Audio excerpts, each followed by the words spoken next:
Un thème donc auquel on sera tous confrontés un jour, un thème auquel chaque être humain est confronté un jour ou l'autre dans sa vie, quelle que soit l'époque, quelle que soit la culture, quelle que soit la civilisation, quel que soit son lieu de résidence.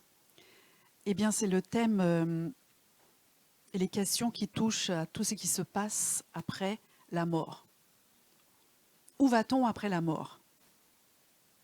Qu'est-ce qui se passe? Comment ça se passe?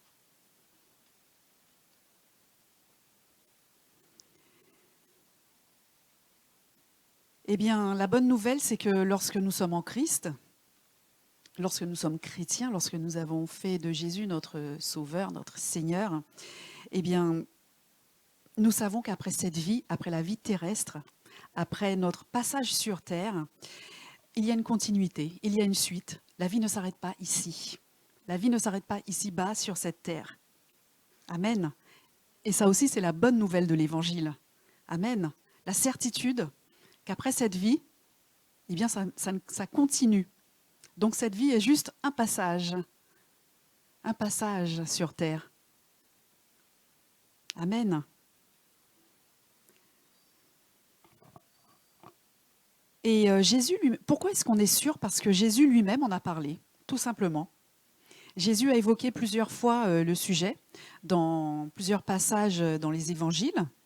Par exemple, lorsqu'il arrive sur les lieux, la demeure de Lazare, lorsque Lazare dort, il arrive sur les lieux, ça fait 3 jours que Lazare est déclaré mort, donc Jésus se rend sur les lieux et la réponse qu'il dit à Marthe, c'est Jésus donc lui dit « Je suis la résurrection et la vie. Celui qui croit en moi vivra, quand même il serait mort. » Amen. Donc on trouve ça en Jean 11, 25. Et il en parle encore dans d'autres passages. Donc Jean 6, 47, en vérité, je vous le dis, celui qui croit en moi a la vie éternelle. Donc c'est simple. Amen.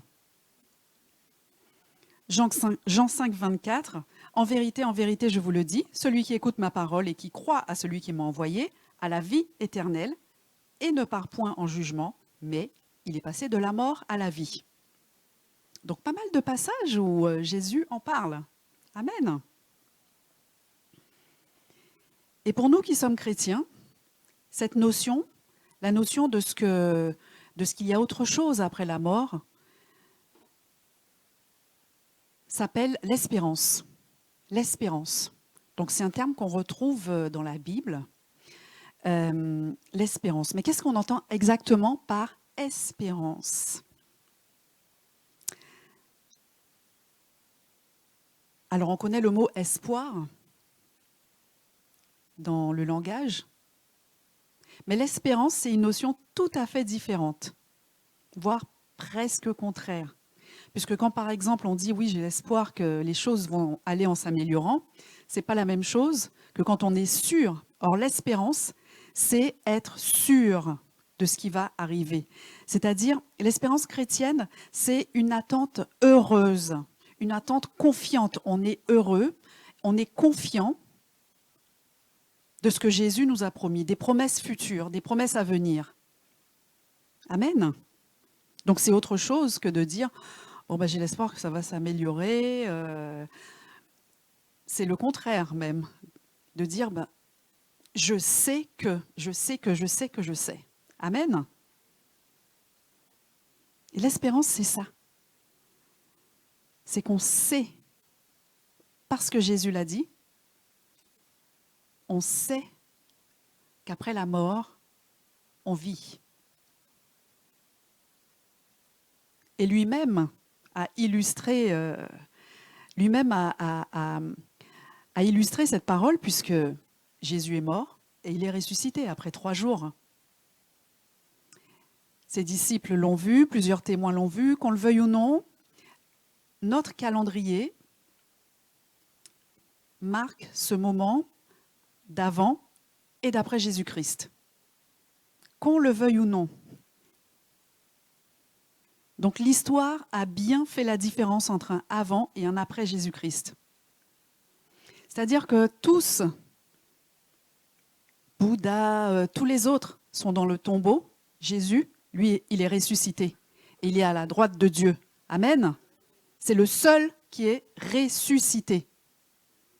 Et il a dit, celui qui croit en moi a la vie éternelle. Et lui-même l'a illustré. Amen. Donc il est la parole de ce qu'il a dit. Amen. Amen.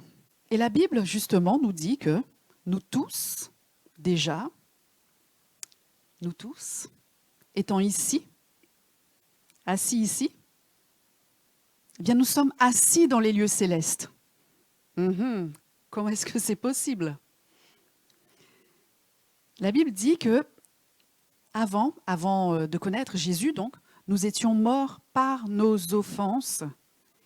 Et Christ et Dieu, donc, nous a rendus à la vie avec Christ. Donc on trouve ça dans Éphésiens 2, versets 1 à 7. Je lis quelques versets. Donc il nous a ressuscités ensemble et il nous a fait asseoir ensemble dans les lieux célestes, en Jésus-Christ. Amen. Mais comment est-ce que c'est possible d'être ici et d'être en plus dans les lieux célestes en même temps? C'est un peu bizarre pour ceux qui ne connaissent pas ces notions. Eh bien, c'est simple, c'est que nous sommes esprit, un esprit, nous possédons une âme et nous habitons dans un corps.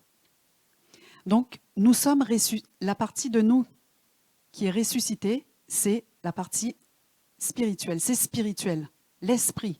Notre esprit est assis dans les lieux célestes avec Jésus. Amen. Et donc ici, dans cette attente, dans cette joyeuse espérance, eh bien nous attendons la rédemption de nos corps. Donc nous attendons d'avoir ce corps incorruptible, donc un corps qui ne vieillira jamais. Encore une bonne nouvelle, hein. Plus de rides, plus de maladies. Un corps par lequel on n'est plus limité.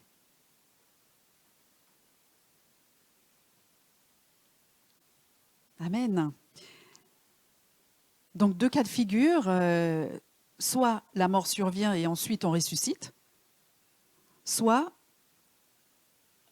on est enlevé avec Jésus-Christ et on reçoit ce corps pendant ce processus, le processus de l'enlèvement, on reçoit le corps incorruptible. Amen. Et dans l'ordre divin, dans l'ordre de Dieu, toutes les choses se font dans l'ordre. La Bible dit que ceux qui sont vivants, quand il y aura eu l'avènement du Seigneur, donc ne devanceront pas ceux qui sont morts. Donc tout d'abord, les morts en Christ ressusciteront. Les morts en Christ ressusciteront premièrement. Ensuite, nous les vivants qui seront restés, nous serons tous ensemble enlevés avec eux sur des nuées à la rencontre du Seigneur, dans les airs, et ainsi nous serons toujours avec le Seigneur. Amen.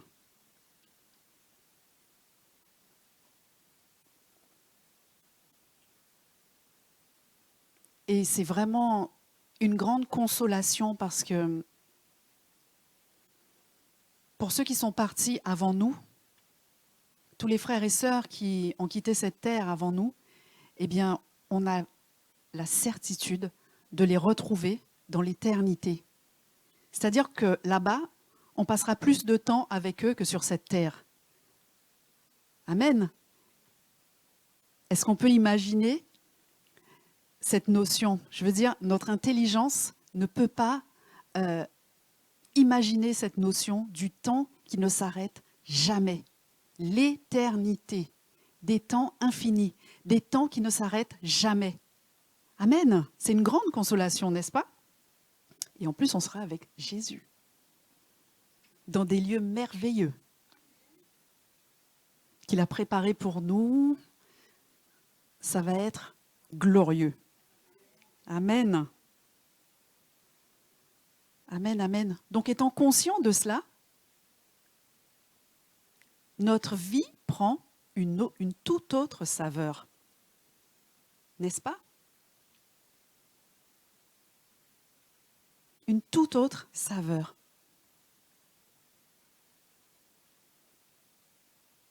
Et l'espérance, donc, c'est vraiment une clé avec la foi qui nous aide à avancer dans notre marche chrétienne, dans notre marche avec Jésus. Et l'apôtre Paul dit que 3 choses demeurent: la foi, l'espérance et l'amour. Preuve que l'espérance est une notion essentielle dans la foi chrétienne, autant que la foi et autant que l'amour.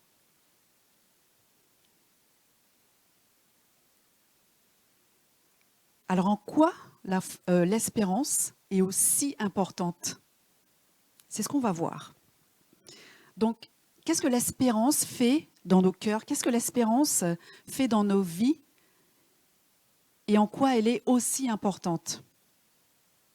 Eh bien, quand on a vu, comme on l'a dit précédemment, justement, quand on sait toutes ces choses, eh bien, ça donne une autre saveur à notre vie. Et l'espérance, donc, nous permet de vivre différemment, parce qu'on sait que notre vie ne s'arrête pas ici, justement. On sait qu'on est ressuscité avec Christ. Eh bien, notre vie est totalement différente. On a un style de vie différent. On prend des décisions différentes. La parole nous dit en Colossiens 3, versets 1 à 4, « Si donc vous êtes ressuscités avec Christ », donc ce qu'on a vu, ce dont on a parlé tout à l'heure, puisque nous sommes ressuscités avec Christ et nous sommes donc assis dans les lieux célestes, « Si donc vous êtes ressuscités avec Christ, cherchez les choses d'en haut, où Christ est assis à la droite de Dieu. »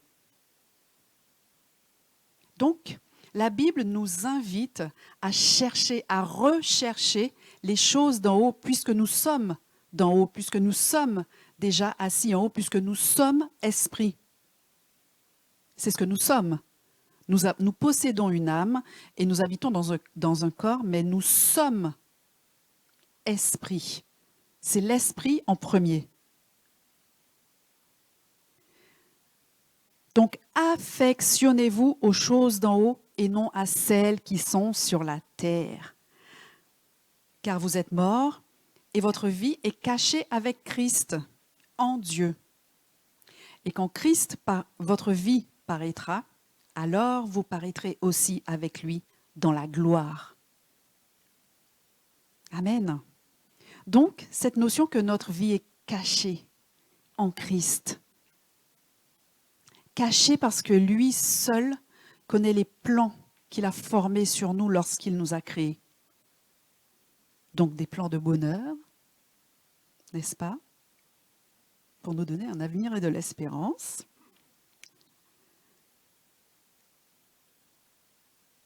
Et donc, maintenant que nous sommes ressuscités avec lui, la parole nous exhorte à vivre maintenant pour Dieu en lui.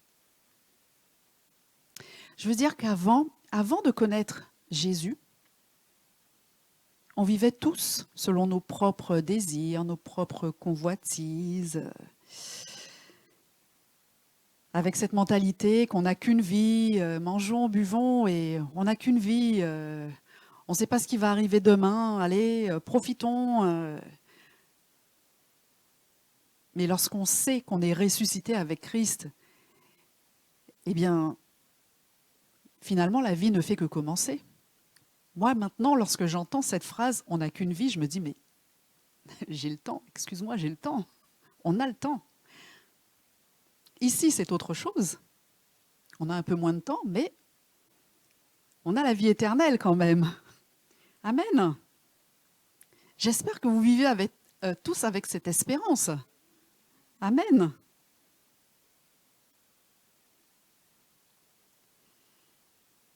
Et donc, on aspire, puisqu'on est né de nouveau, et que les choses anciennes sont passées et que toutes choses sont devenues nouvelles, on aspire aux choses d'en haut.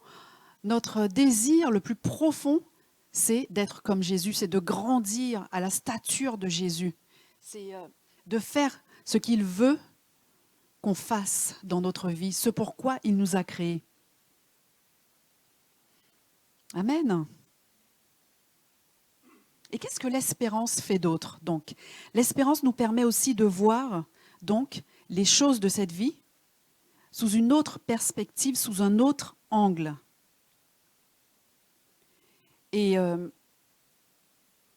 lorsqu'on sait qu'on est de passage et que la vraie vie, entre guillemets, va commencer dans l'éternité, va continuer, mais sous un autre mode dans l'éternité, et que cette vie-là va durer plus longtemps, justement, ben ça nous permet de relativiser à propos de beaucoup de choses. Puisque la foi, justement, nous permet, la parole nous dit que nous avons le bouclier de la foi, avec lequel nous pouvons éteindre les trains enflammés de l'ennemi. Donc elle nous permet d'avancer. Alors que la foi nous permet d'avancer, l'espérance nous fait prendre de la hauteur. Elle nous fait changer de point de vue, d'angle de vue, de perspective. Si la foi nous permet d'avancer de manière linéaire, de manière frontale, j'ai envie de dire, l'espérance nous fait prendre une certaine hauteur. Pourquoi? Parce qu'on a une vision globale des choses, on voit la ligne d'arrivée, on sait quelle sera la fin. Et même lorsqu'on est dans des problèmes et qu'on a l'impression qu'on ne s'en sort pas et que ce sont quelquefois les mêmes problèmes, on se bat avec les mêmes choses, eh bien, l'espérance nous fait dire qu'on connaît la ligne d'arrivée. C'est presque comme si tu regardes un film en replay. Tu connais la fin déjà. La fin. Et la fin est glorieuse. Amen. Donc l'espérance vient te booster, elle vient booster la foi. Elle vient booster ta foi. Je veux dire, si tu étais fatigué, eh bien l'espérance vient pour te donner un coup de boost, vient pour te donner des vitamines, vient donner des vitamines à ta foi. Amen.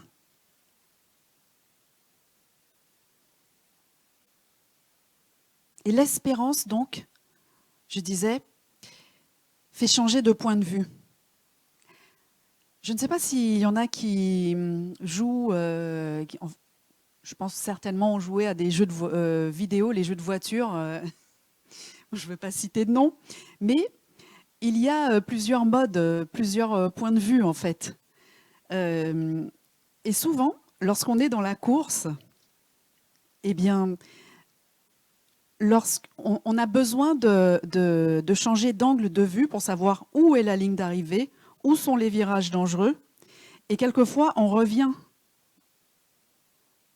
en linéaire, en frontal, pour bien appréhender les virages justement. Eh bien, l'espérance nous permet justement de voir où sont les virages compliqués, où est la ligne d'arrivée. Et on sait à peu près où on se situe dans notre parcours. Amen.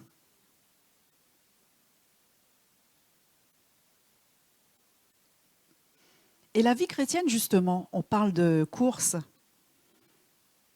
La marche avec Christ a souvent été comparée justement à une course. Et l'apôtre Paul, justement, dans Philippiens 3, 13, versets 13 et 14, dit, à propos de cette course, il parle d'un prix à remporter. Et il dit, frère, je ne pense pas l'avoir saisi. Avoir saisi le prix à remporter, n'est-ce pas? Mais je fais une chose, oubliant ce qui est en arrière et me portant vers ce qui est en avant, je cours vers le but pour remporter le prix de la vocation céleste de Dieu en Jésus-Christ. Amen. Donc, l'espérance te fait voir le but, l'objectif. Ce qui fait que notre manière d'attendre est différente. On attend dans le repos, dans la paix. C'est une attente active, une attente de qualité dans le repos. Alors on sait combien le repos est important, justement. La paix. Quand Jésus est parti, il a dit « Je vous laisse ma paix. Je vous laisse ma paix. » Comme un héritage qu'il nous a laissé. Cet héritage qui est le signe de la paix éternelle, les prémices de la paix éternelle. Et c'est intéressant parce que justement, la paix est une des tranches du fruit de l'esprit. Pourquoi est-ce que la paix est aussi importante? Eh bien parce que c'est dans le repos et dans la paix et dans la tranquillité qu'on est capable d'entendre la voix du Saint-Esprit, la voix de Dieu, la voix de Jésus pour pouvoir avancer dans cette marche, justement.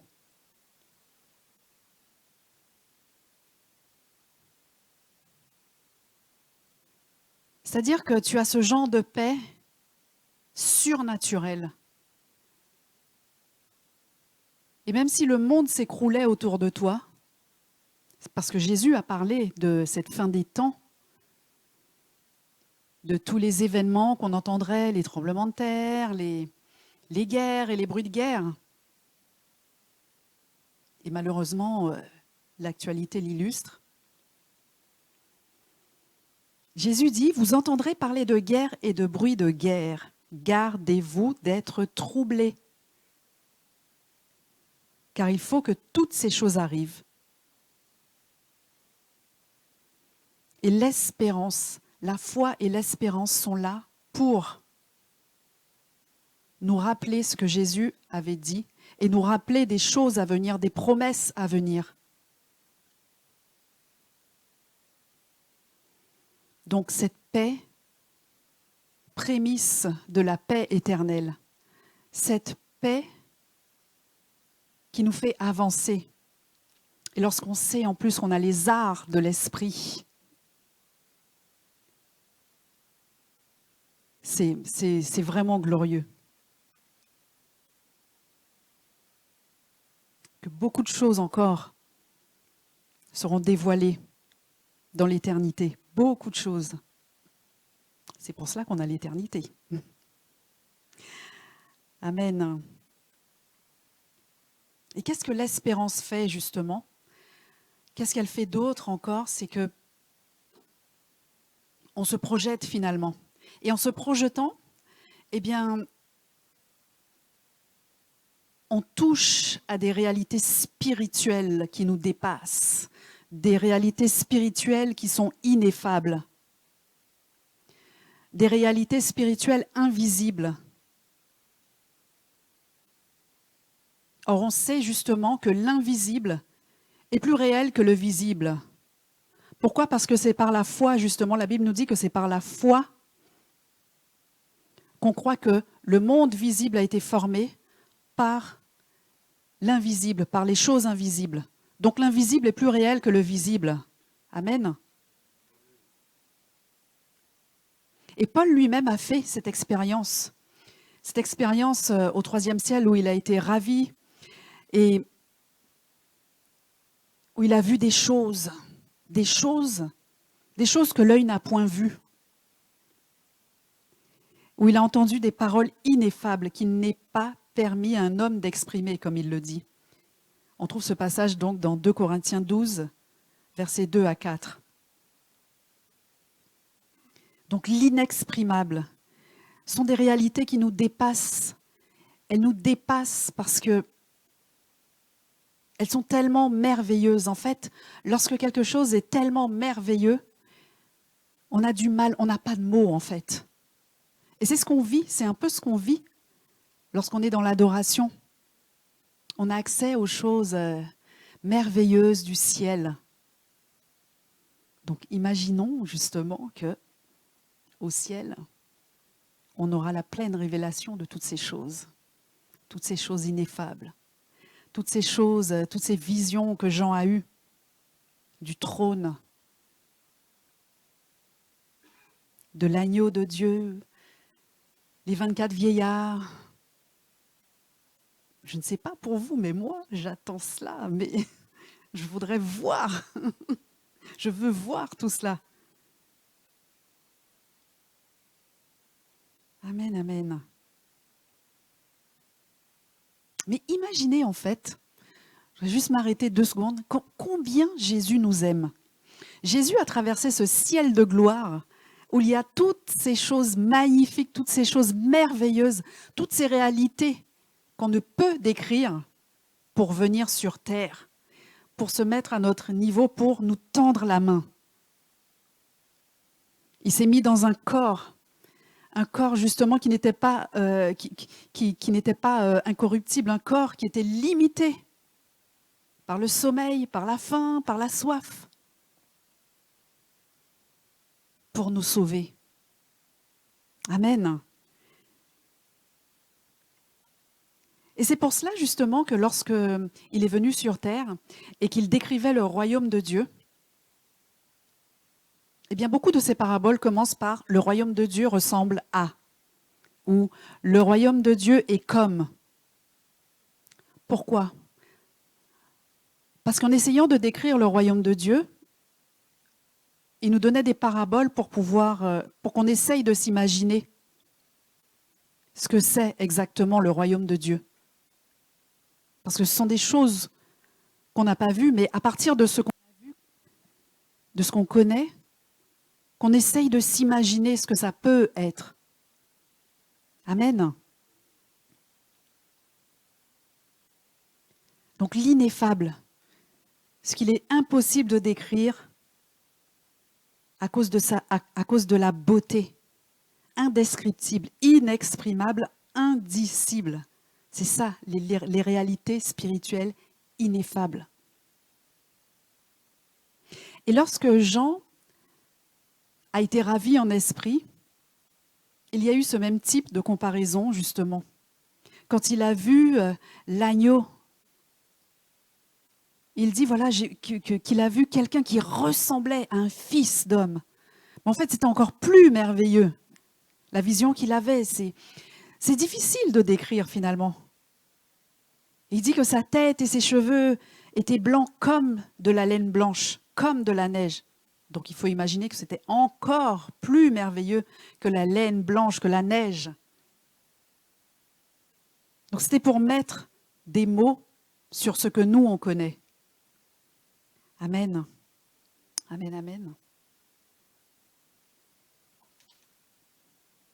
Donc l'espérance, c'est vraiment ce qui fait la force de la foi chrétienne.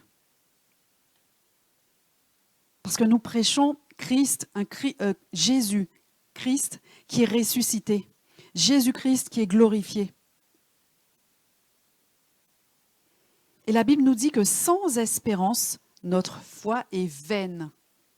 C'est-à-dire que sans espérance, ta foi est limitée. Elle a des limites, en fait. L'espérance, c'est un petit peu comme l'huile qui fait bien fonctionner le moteur. S'il n'y a pas d'huile, le moteur ne fonctionne pas. C'est un petit peu ça, mais bon. Là encore, c'est une comparaison.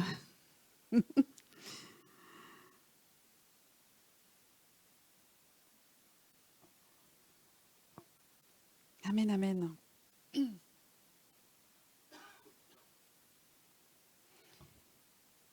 Et s'il n'y a pas de foi, justement, on en parle, s'il n'y a pas de foi, il ne peut pas y avoir d'espérance.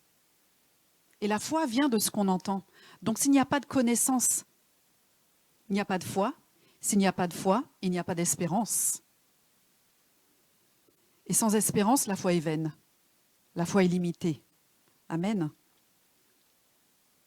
Donc, toutes ces notions, espérance, foi et amour, puisque l'amour soutient le tout l'ensemble, toutes ces trois notions donc, qui demeurent, eh bien, elles sont vraiment divinement orchestrées. Elles sont en corrélation, en interaction.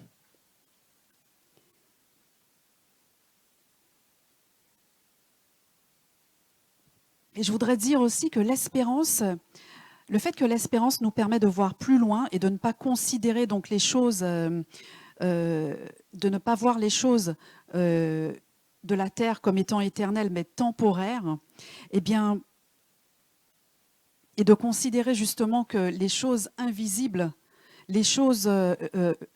sont éternelles, eh bien, ça nous permet de relativiser sur beaucoup de choses. Ça nous permet de relativiser sur des situations quelquefois difficiles et de voir ces situations comme temporaires.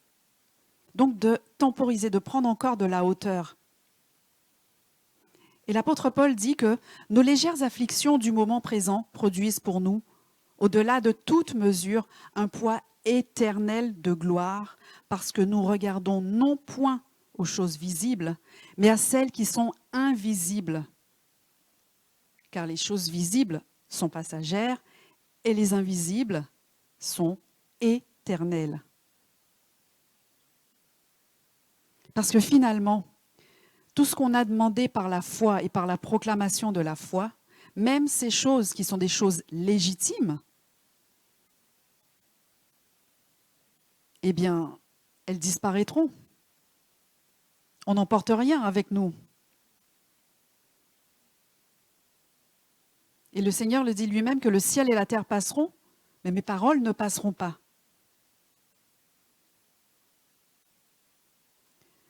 Donc, maintenant qu'on sait que l'espérance fait toutes ces choses en nous, qu'est-ce que ça change dans notre vie quotidienne ? Comment est-ce qu'on voit notre vie ? Comment est-ce qu'on devrait voir finalement notre vie ? Qu'est-ce que la Bible dit à ce sujet ? Donc dans Romains 6, verset 11, la parole dit « Ainsi vous-même », donc lorsque nous sommes ressuscités ensemble, « Ainsi vous-même, regardez-vous comme morts au péché et comme vivants pour Dieu en Jésus-Christ. » Donc c'est ainsi qu'on doit se voir, vivant pour Dieu en Jésus-Christ. C'est quoi se voir vivant pour Dieu en Jésus-Christ ? Vivre pour Dieu, c'est vivre en faisant la volonté de Dieu. Et c'est quoi la volonté de Dieu ? C'est que tous les hommes soient sauvés, comme nous, on a été sauvés. Amen. C'est-à-dire ne pas se considérer seul avec son gilet de sauvetage dans sa petite barque, dans son petit canot de sauvetage, et puis se dire « c'est bon, je suis sauvé, allez !» Non. Les fleuves d'eau vive coulent de toi. Donc la bénédiction que tu as reçue, les bénédictions que tu reçois, la bénédiction d'être sauvé, eh bien, doit servir justement à bénir tous ceux de ton entourage afin qu'ils soient sauvés comme toi, tu as été sauvé. Amen. L'amour. Amen. L'amour. C'est ce pourquoi on est encore ici, pour aimer.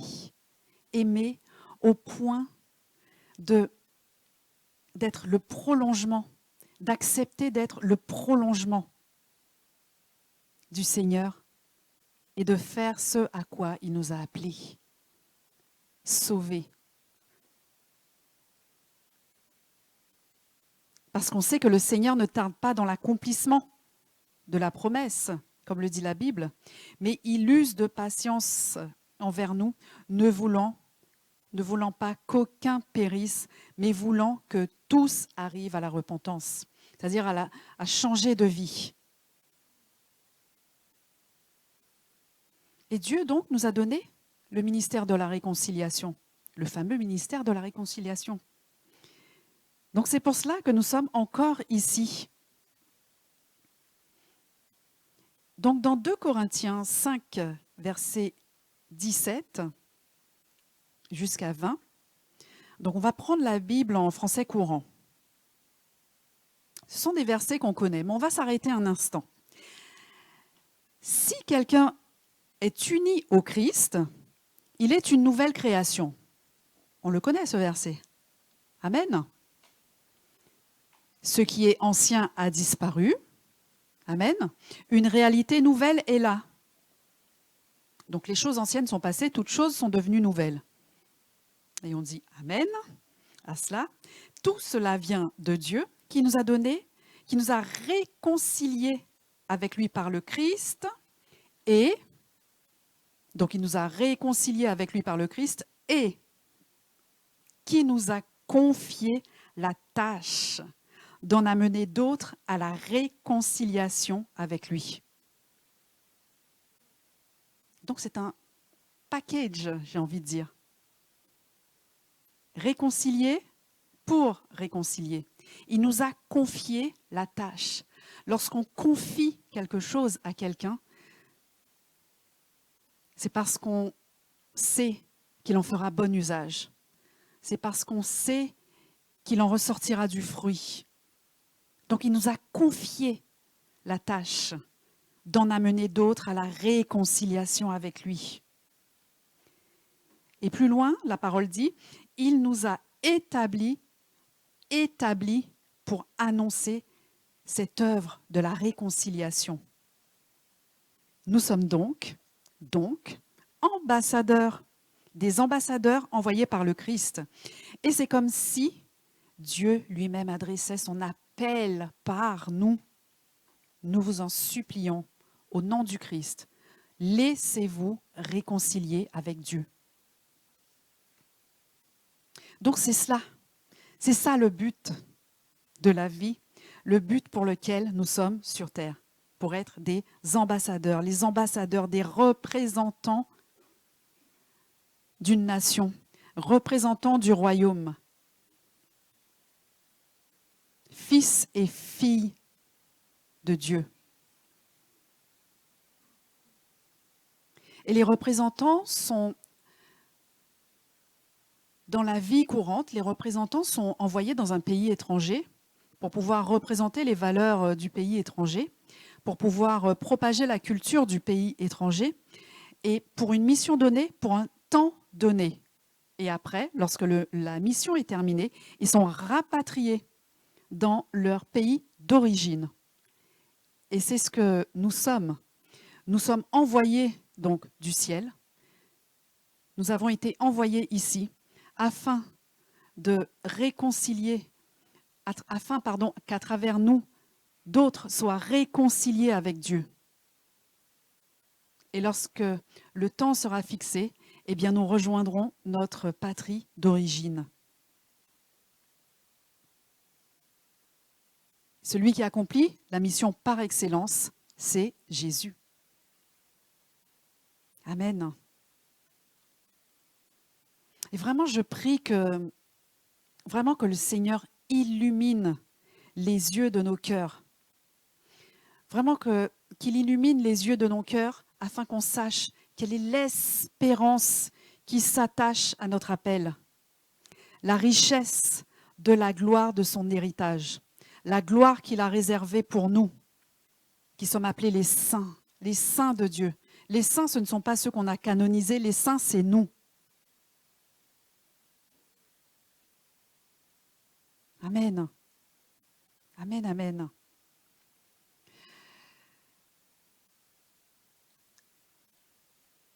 Donc, je vais conclure. Et je voudrais dire qu'est-ce qu'il faut retenir finalement? Parce que grâce à l'espérance, grâce à la conscience qu'on a de l'espérance, c'est-à-dire la conscience de ce que notre passage ici est temporaire, eh bien, on voit les situations sous un autre angle. Donc, on doit se voir comme étant vraiment en mission, toujours rempli de foi, rempli d'amour, rempli d'espérance. Et ça nous permet justement de prendre conscience que le temps qu'on passe ici est précieux. Et qu'on n'a plus le temps de perdre notre temps, le temps qui nous est donné. La Bible dit de racheter le temps parce que les jours sont mauvais. C'est-à-dire que si tu es en mission, tu sais que tu as un temps donné pour faire la mission que le Seigneur t'a donnée. Donc tu ne vas plus gaspiller ton temps, mais tu vas chercher à le rentabiliser. Amen. Et ça nous permet aussi de balayer toute forme de religiosité en nous parce que on sait en fait pourquoi on est là. On sait pourquoi on va évangéliser. C'est-à-dire tu ne vas pas évangéliser maintenant, à partir de maintenant, tu n'iras plus évangéliser en te disant bon ben il y a évangélisation là samedi, l'église fait une campagne d'évangélisation, j'y vais, voilà. Maintenant tu sais que c'est ta mission. Et chacun de nous a une spécificité dans la mission. Quelque chose qui est taillé sur mesure pour lui. Parce qu'on n'est pas tous pasteurs, tous évangélistes, tous docteurs de la loi, tous docteurs de la parole, pardon. Mais on a tous ce ministère de la réconciliation d'une manière ou d'une autre. C'est-à-dire que peut-être que le Seigneur t'a parlé sur quelque chose qu'il t'a confié, ce ministère de la réconciliation qu'il t'a confié. Il t'a dit, mon fils, ma fille, il a mis quelque chose sur ton cœur, quelque chose à faire, quelque chose que tu sais, que tu dois faire pour lui. Tu sais que cela vient de lui.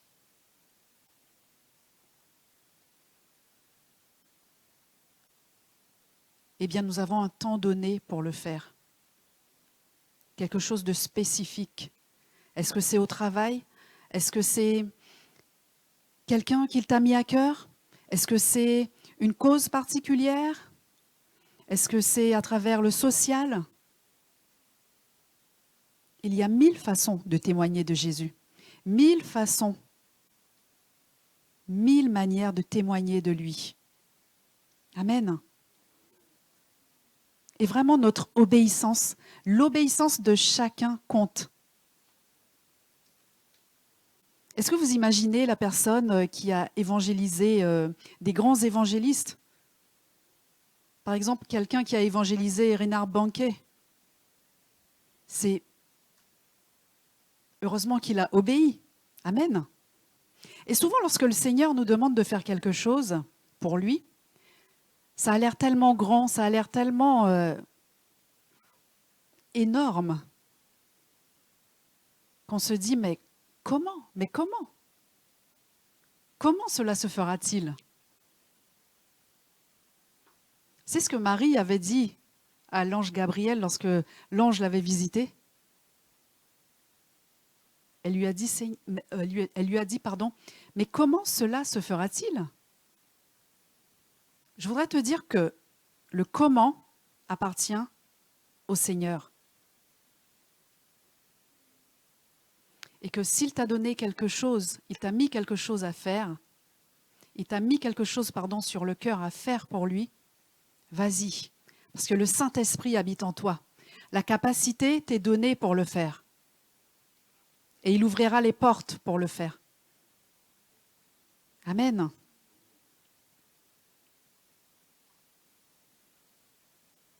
Amen, amen.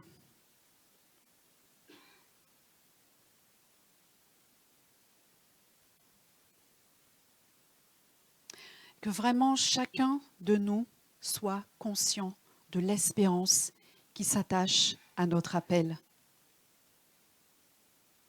Et que cette espérance vienne alimenter notre foi et que l'amour soit au contrôle de tout l'ensemble. Alors peut-être que tu es entré ici et que tu ne savais pas trop tu ne savais pas trop ce qui allait se passer après la mort. Peut-être que la question t'est venue déjà et tu n'étais pas trop sûr de toutes ces choses. Mais je crois que maintenant, avec cette parole est venue toucher ton cœur et tu sais que tu sais maintenant. Et cette part ne te sera point ôtée. Amen. Amen.